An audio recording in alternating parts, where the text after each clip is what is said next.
The first letter came folded in a tacky pink envelope, sealed with a glitter sticker shaped like a sunflower. It was taped to my front door like some kind of middle school revenge note. Violation of HOA Code 7.3. Unauthorized property modifications. You are hereby fined $500. I blinked. Then laughed. I don't live in an HOA. My name's Damon Kessler. I'm a carpenter by trade, moved into my house on Maple Ridge 3 months ago. It's a single-story ranch with a wide driveway and a wraparound porch I built myself. I picked this place specifically because it wasn't under an HOA, which around here are run like miniature dictatorships. But that didn't stop Judith Newell. Judith was the president of the Maple Ridge Estates HOA, 3 blocks down and across the street. We're not even in the same zip code technically. But Judith, 50-something, blonde bob, always wearing a sun hat 2 sizes too big, decided I was visually connected to the neighborhood, whatever that means. She showed up the next morning while I was loading lumber into my truck. "You'll need to remove that pergola," she said, eyeing it like it was a rat nest. "It doesn't match the approved exterior materials." I wiped my hands on my jeans. "You're not my HOA president," I said. "I'm not even in your HOA." She pointed to the curb. "You use the same street we do. That makes you subject to our community aesthetic standards." I stared at her, trying to figure out if she was serious. "I don't pay dues. I wasn't given any covenants. I bought my property outright, outside your jurisdiction. You have no legal authority over this house." Her lips tightened into a line sharp enough to slice siding. "You'll be hearing from our attorney." 3 days later, I did. Judith filed a civil complaint against me in small claims court for violating HOA codes and refusing to comply with warnings. She was suing me for $500 and demanding I remove my pergola, repaint my garage door, and I kid you not, reconsider landscaping choices that clash with community cohesion. I sat in my truck for 5 minutes just rereading the papers. Then I glanced at the security camera mounted under my gutter, the same one that caught her trespassing on my property last week to measure my lawn. She messed with the wrong guy. I've worked with zoning boards for years. My buddy, a land use attorney, helped me go over every inch of my property deed when I bought the place. And Judith, she didn't just file a bogus lawsuit, she committed fraud. I spent that night digging into the HOA's bylaws, public property maps, and county records. I even found an old PDF of the original HOA charter buried in the city's archives. What I found made my heart race. Judith had overstepped her authority big time, not just with me, with everyone, and I was going to prove it, legally, publicly. And loud enough that the entire Maple Ridge Estates Board would never forget it. The courthouse was quiet that morning, the kind of quiet that made you hear your own boots on the tile like a drumbeat. I walked in wearing my work clothes denim shirt, tool belt still clipped to my hip, not out of defiance, but because I had a job site to visit right after I finished dismantling Judith's little empire. I wasn't alone. My friend Cody, a land use attorney with a dry sense of humor and a memory like a filing cabinet, walked beside me with a binder thicker than a city zoning manual. Because that's exactly what it was. "This is the most absurd case I've seen filed since the guy who tried to sue a raccoon for property damage," he said, flipping through his notes. "Judith's overreaching by a mile. She attached a map drawn in pen, on notebook paper. She sent it taped to my garbage can last night," I said. "Right next to a note about my porch light being too aggressive, whatever that means." The clerk called our case. We stepped into the hearing room. It was small, bare walls, 2 rows of benches, and a judge who looked like he'd rather be anywhere else. Judith was already there, seated at the plaintiff's table, surrounded by 2 of her HOA board members. One of them, a guy in a tight blazer and unnecessarily shiny shoes, was flipping through a manila folder stuffed with what I assumed were infractions. Judith didn't look at me. But her jaw was set like a brick in wet cement. The judge barely glanced up. "Plaintiff, your complaint," Judith stood, clutching her folder like it held national secrets. Your Honor, the defendant has repeatedly refused to comply with Maple Ridge Estate's HOA regulations. His property is visible from our common use areas and therefore negatively impacts our community standards. We issued him 2 written warnings and a formal fine, which he has ignored. The judge squinted. Is the defendant a member of the HOA? Judith's tone didn't waver. Not formally, but the HOA charter extends conditional authority over properties adjacent to our boundary lines. We believe this creates a legal obligation for external compliance. Cody leaned over and whispered, "She just made that up. That's not a thing." The judge blinked slowly. "You believe that?" Judith nodded. "Yes, Your Honor, our community's cohesion depends on visual integrity. Otherwise, what's the point of an HOA?" I stood. "Your Honor, may I respond?" The judge motioned lazily. "Go ahead." I pulled the binder from Cody's hands and opened it to the first tab. I've included my property deed, the original HOA charter filed with the county, and the boundary maps from the Office of Land Use. My property sits entirely outside of the HOA's jurisdiction, not partially, entirely. I handed over a highlighted map. These are the official survey lines. County approved. There is no legal or contractual obligation between me and the HOA. In fact, the charter Judith just referenced expired 5 years ago and was never renewed per the county's own records. Judith's eyes narrowed, but she didn't move. I flipped to the next tab. Additionally, I'd like to submit video footage of Mrs. Newell and 2 members of her board entering my property without permission. One of them used a measuring tape. This footage was captured by a motion-activated camera under my eave, time-stamped and dated. The judge tilted his head. "They entered your property?" "Yes, sir, on 3 separate occasions. I've filed a report with the county sheriff as well, trespassing and attempted property tampering." Cody spoke next. "Your Honor, we also found evidence that the plaintiff mailed formal-looking fine notices to 3 other non-HOA residents who live outside the association's boundaries. We've brought written statements from 2 of them. One paid. That got the judge's attention. She collected money from someone not under her jurisdiction. $150. We have the canceled check. She deposited it into the HOA's operating account. The temperature in the room dropped. Judith's lawyer, if you could call him that, stood, looking like he just discovered his shoelaces were tied together. "Your Honor, the HOA believed it was acting within its extended charter rights. At worst, this is a misunderstanding." The judge closed the binder and rubbed his forehead. "This isn't a misunderstanding. This is fraudulent enforcement of non-existent authority. The civil complaint is dismissed. Furthermore, I'm referring this matter to the County Office of Civil Governance and the District Attorney's Office for review of unlawful fines and deceptive practices." Judith sat down hard. Outside the courtroom, Cody chuckled and lit a toothpick between his teeth. "You know what the DA's office is gonna do with this, right? Start digging," I said. And dig they did.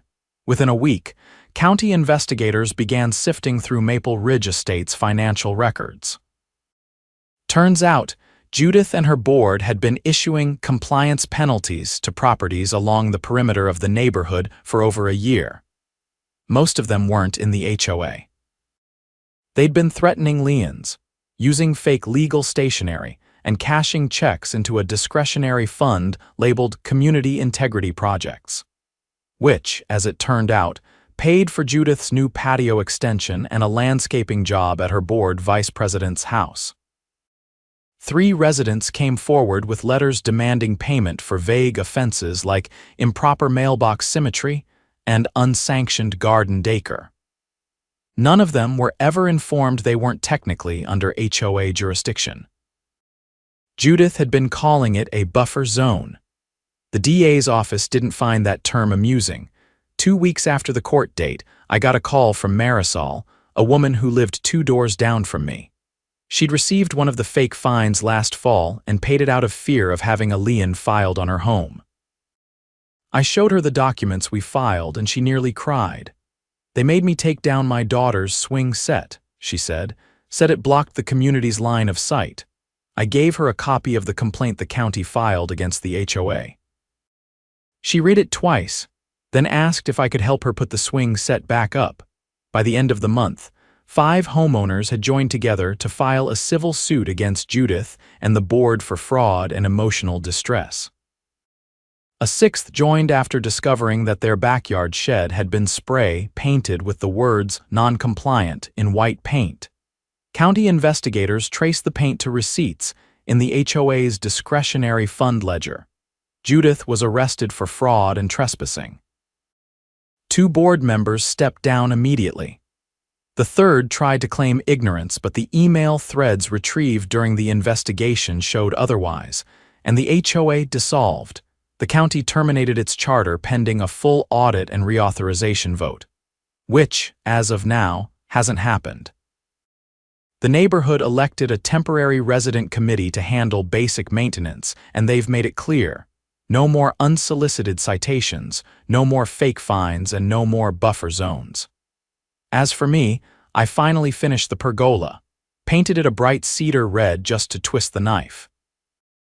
Every time I sit under it with a cold drink and a view of my now fully legal property line, I remember the look on Judith's face when the judge said the word fraud. I didn't just beat the HOA, I buried it. The morning after the HOA was officially dissolved, my porch was lined with folding chairs. Not mine neighbors. They started showing up around 7, some with coffee, others with lawn chairs and kids in tow. Marisol brought donuts. One guy, Wes from 3 houses over, brought a Bluetooth speaker and played classic rock like we were tailgating the end of an era. They weren't here to celebrate me. They were celebrating being free. I watched from the top step, arms crossed, as people swapped stories, real ones. Things they'd kept quiet about for months, even years. One woman in a faded flannel said she stopped planting vegetables because Judith once told her tomato cages were an eye-level hazard. Another guy admitted he repainted his fence twice in the same month because he got 2 conflicting color violation notices, each signed by a different board member. No one had ever questioned it, not until now. Why didn't anyone speak up sooner? I asked. Wes leaned back in his chair, arms behind his head. Most of us figured it was just easier to go along with it. You were the first one who didn't. I didn't say anything. Just nodded and handed him a bottle of water. Later that afternoon, I got a call from Detective Alton, the county officer assigned to the fraud case. He sounded like he hadn't slept. "We got the preliminary financials," he said. "It's worse than we thought." He didn't pause for drama. Just listed it off, tone flat and clipped. Over $30,000 in unauthorized fines collected from non-members. At least 4 separate home improvement projects billed to the HOA's discretionary fund, each one benefiting a board member personally. There's even an invoice for a private security camera system installed at Judith's house, paid for with HOA dues. I took a breath. What's the next step? There's going to be a formal indictment hearing. We've already served warrants for document seizure. And there's something else. He hesitated just for a second. We found tampered ballots from last year's board election. Someone rigged the vote. That caught me off guard. Why? She was already president. Looks like she lost, but the results were never posted. We found the originals in a locked drawer at the HOA office. She falsified the numbers and shredded the real ones. I stepped off the porch, pacing the edge of my lawn. Can that be prosecuted? It's election fraud. Even if it's not state level, it's still a felony under community governance laws. The DA's office is preparing charges. By the time I hung up, my adrenaline was back. I wasn't done, not even close. That evening, I stopped by the old HOA office, a small space that used to be a community pool supply shed, converted into their administrative hub. The county had already posted a notice on the door, "Closed pending investigation." But the lock was new, industrial grade. And the security camera above the door blinked red. I turned and spotted a familiar figure across the street, standing by a silver SUV. It was Alan, the former treasurer of the board. He looked thinner than I remembered, like the whole mess had aged him 10 years in a week. He saw me and walked over slowly. "I didn't know," he said before I even opened my mouth. "I swear to you, Damon, I didn't know about the money." "Then why didn't you stop the fake fines?" "I thought they were legit.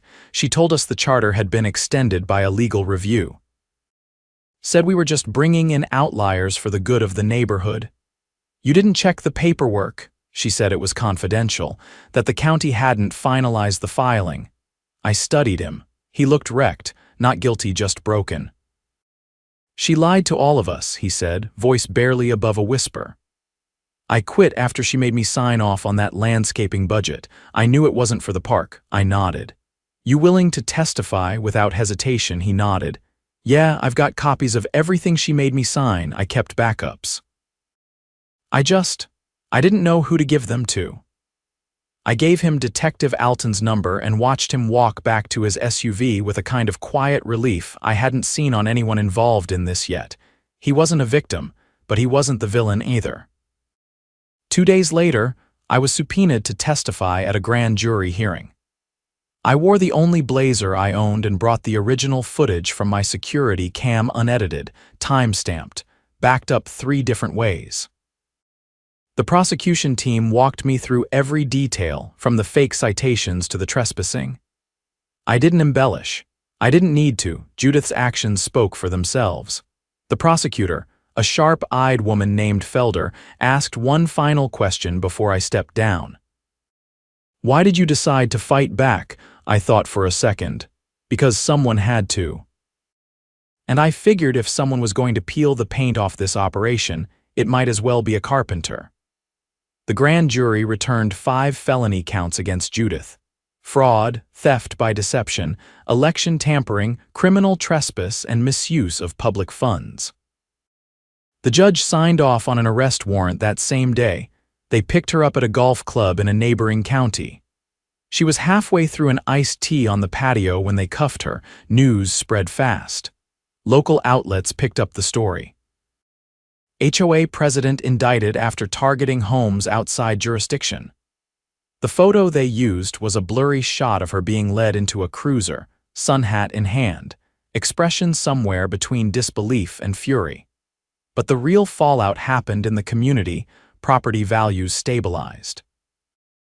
Residents started repainting their homes in whatever color they liked.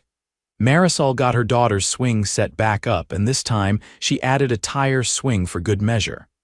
Wes built a fire pit out back and started hosting weekend cookouts. People waved more, talked more, trusted more. And the best part? The former HOA board was barred from holding any leadership position in a community organization for 5 years. That was part of the settlement agreement brokered by the county. With Judith gone and her grip broken, the neighborhood didn't fall apart. It got better. One afternoon, about 3 weeks after the indictment, I got a knock on my door. It was a teenager, maybe 16, tall, awkward posture holding a clipboard. "Hi. My mom said I should ask if you'd be willing to help us organize a volunteer cleanup for the park. It's kinda overgrown and we figured. You know, people might want to pitch in." I glanced past him, saw a few other kids raking leaves and trimming branches already. "You don't need a permit or anything," he laughed nervously. "No, we checked with the county. It's public access now. No one owns it." I nodded and grabbed my gloves. As I walked with him toward the park, I thought about everything that had happened: the pink envelope, the courtroom, the binder full of lies. And I thought about how close this place had come to being swallowed by someone's obsession with power disguised as aesthetic standards. But now it was ours, and not a single fine in sight. The county hearing was scheduled for a Tuesday morning, and by the time I pulled into the administration building's parking lot, the media vans were already there. Not just local stations, either. A regional network had parked a satellite truck outside, their reporter rehearsing lines in front of a mounted camera. I didn't slow down. I wasn't there for interviews. I was there to finish what I started. Inside the hearing room, the air was stale and tense. The county had convened a formal oversight committee to determine whether criminal charges beyond the existing indictment would be pursued against Judith Newell and the now defunct Maple Ridge Estates HOA. It wasn't just about fraud anymore. The financial audit had revealed something a lot more serious, something that could land more than one board member behind bars. I took a seat near the front. To my left sat Marisol, her hands folded tightly in her lap. To my right, Cody whispered, "They're not going to keep this quiet, not anymore." "You ready for what comes next?" I nodded. I didn't drag this mess into the light just to walk away halfway through. The committee chair, an older man with a sharp gaze and a reputation for not tolerating nonsense, opened the session. "This hearing will determine whether the actions of the former Maple Ridge Estates HOA constitute criminal conspiracy, misappropriation of public funds, and obstruction of county governance." No one from Judith's former board had shown up in person. Their legal counsel sat stiffly in the front, flipping through a folder that looked a lot thinner than ours. The first witness called was Alan, the former treasurer, who'd already handed over signed affidavits and financial records. He took the stand with a visible tremble in his voice, but his testimony was clear. She told us the external fines were part of a pilot program approved by the county. Said we could collect from non-members as long as we kept it under a certain amount and didn't issue liens. I asked for documentation. She said it was verbal authorization. I believed her. Felder, the county prosecutor, tapped her pen once against the desk. "Mr. Givens, did you ever see a written contract or memo from any county official approving this program?" "No," he said. "Not once. Were funds collected from individuals who were legally outside of the HOA's jurisdiction?" "Yes." "And where were those funds deposited?" "In the HOA's general account." "But later, some were moved into a separate fund labeled Outreach. I didn't have access to that ledger." Felder didn't need to press further. The implication was clear. The next witness brought a different kind of weight. Her name was Tasha Nguyen, and she worked as a junior accountant at the contracting firm Judith had used for community improvement projects. She looked nervous but determined, like someone who'd been waiting a long time to speak. "I processed 3 invoices labeled as common area beautification," she said. "But when I visited the job sites to verify work orders, I realized all 3 addresses were private residences. One belonged to Judith Newell, one to her vice president, and the third to someone listed as a consultant, but the address matched a property owned by her nephew." The room went still. "They were billing personal home renovations to the HOA?" asked the chair. "Yes, sir. New decks, lighting fixtures, even a hot tub installation. The contractors thought it was above board because they were being paid on time and the checks cleared." The chair turned to Felder. "Are we looking at embezzlement?" "Yes," Felder said, "and possibly tax fraud." The funds were reported as maintenance expenses, but the materials were never logged as depreciable assets. "We're coordinating with the State Revenue Office." That was the moment the hearing shifted from procedural to explosive. The final witness was Detective Alton. He didn't bring drama.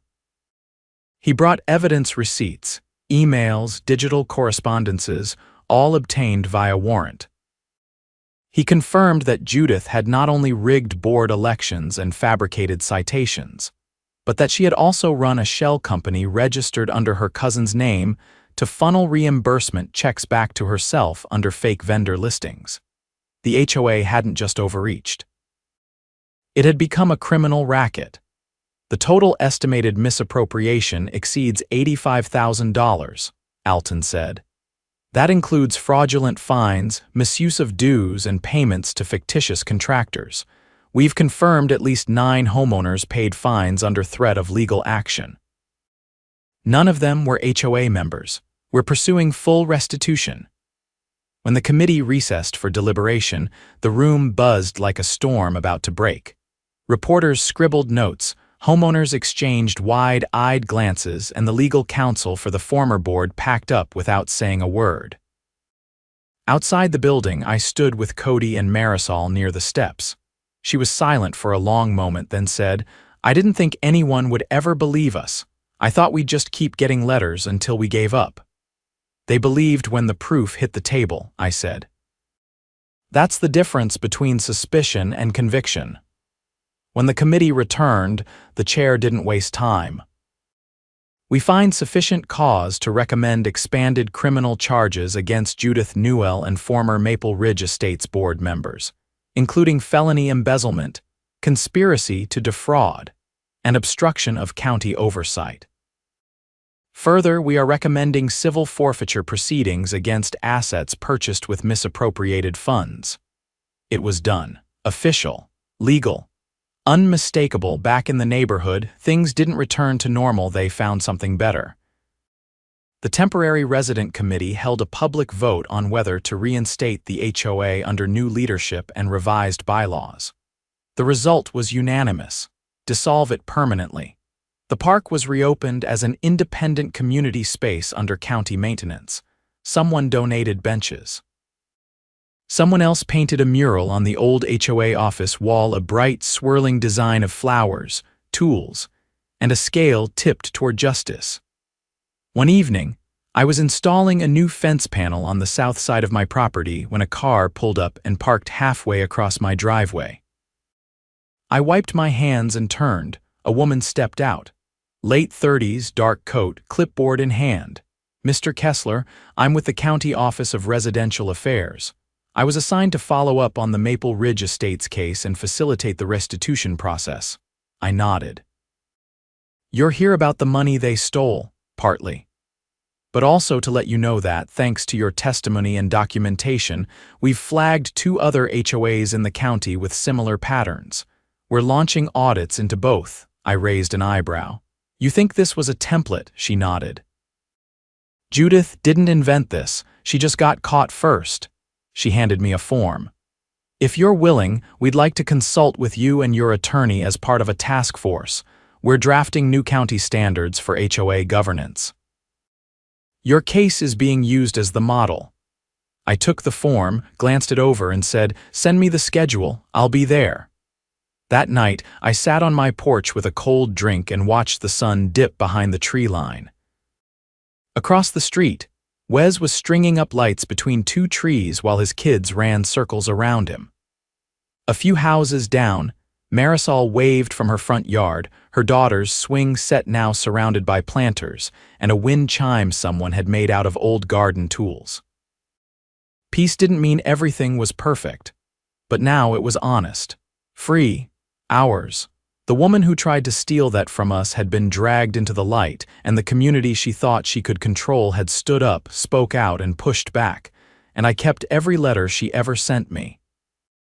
Not out of spite, out of memory, because sometimes the best way to keep your home safe is to remember exactly who tried to take it.